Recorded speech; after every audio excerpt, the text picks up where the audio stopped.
देखो, लोग तपस्या करना चाहते हैं। आदिकाल से हम लोग सुनते आए हैं कि ऋषि मुनि वन में जाके तपस्या करते हैं, हिमालय पे, पहाड़ों पे, जंगलों में, घर परिवार को छोड़ के तपस्या करते हैं। बहुत अच्छी बात है।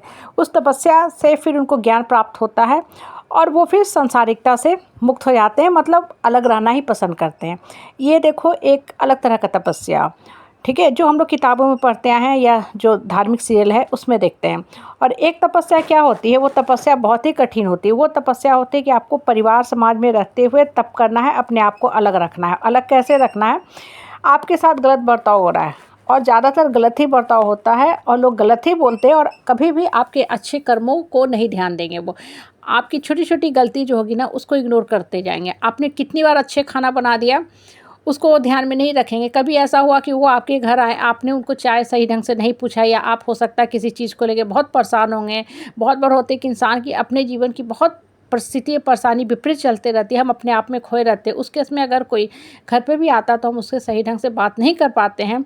चाय नाश्ता तो दूर की बात हो जाती है, क्योंकि हमारा दिमाग में मल्टीपल थॉट्स चलता रहता है, हम क्या करें क्या ना करें। और हर समस्या इंसान हर से डिस्कस भी नहीं करता है, क्योंकि लोग हंसी मजाक ही ज़्यादा करेंगे, मजाक का ही पात्र हमें बना के छोड़ देंगे कि देखो कैसा अभी एक समस्या से निकला या निकली नहीं, किसके पास दूसरा समस्या आ गया। अब देखो यहाँ पे भी तपस्या की बात आती है। कैसी तपस्या की बात आती है?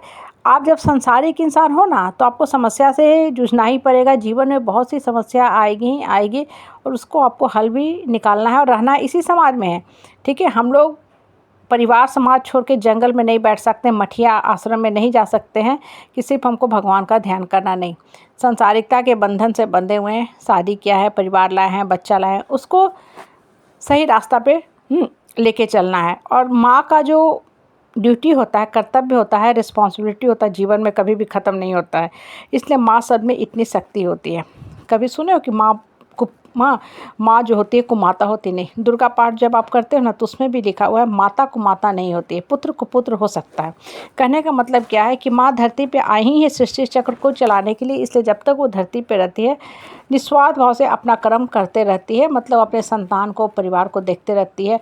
माँ सारा टॉक्सिक बात सुनती है, जहर पीती है, विष पीती है, लेकिन माँ हमेशा मुस्कुराते रहती है। कभी बच्चों को ये भनक भी नहीं लगने देती कि मेरे मन के अंदर कितने जख्म भरे हैं, कितने दर्द भरे हुए हैं।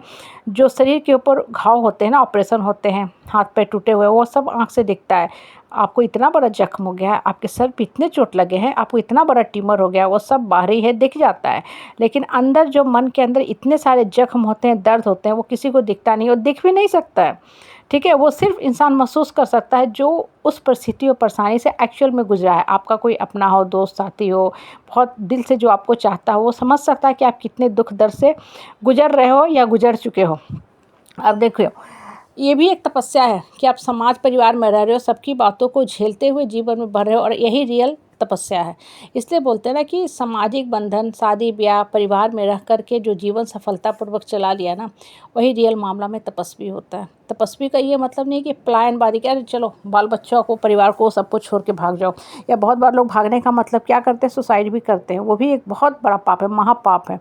आप जिस ड्यूटी को उठाए हो, रिस्पॉन्सिबिलिटी को उठाए हो, ठीक है, आपको बाधा आ रही है, उसको एक्सेप्ट करो, मन को प्रिपेयर करो। हालांकि ये आसान नहीं होता, ये बात कहना बहुत आसान है कि एक्सेप्ट कर लो, नहीं हो पाता है, क्योंकि मन ही ये डोलेगा ही डोलेगा। इंसान कहता ही है कि भाई कब तक हम बर्दाश्त करें, am I not a human being, मुझे जीने का हक नहीं है? सर उठा के जियो, मान सम्मान से जियो, सब कुछ करो, हक के लिए लड़ो भी, लेकिन अपने आप को डिस्टर्ब मत करो। डिस्टर्ब का मतलब दूसरा बोल गया है, आप सोचे जा रहे हो, हम इतना अच्छा करते फिर भी सुनना पड़ता है। भाई बच्चे भी बहुत बार पढ़ते हैं, बहुत मेहनत करते हैं, कॉपी में अच्छा लिख के आते हैं, लेकिन फिर भी उनको नंबर आ पाता है? नहीं आ पाता। उतना अच्छा रैंक आ पाता? नहीं आ पाता है।